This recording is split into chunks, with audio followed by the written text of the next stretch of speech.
আজ না খাইতে ধরো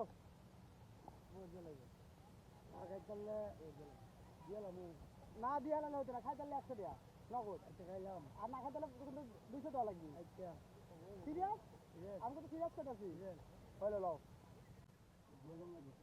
হ্যাঁ রাখ দিলে তো কাটা খাবো চলে না পারা না ভালো হইছে লাগে তো আমাদের মিষ্টি দিব তুমি জানতে পারো না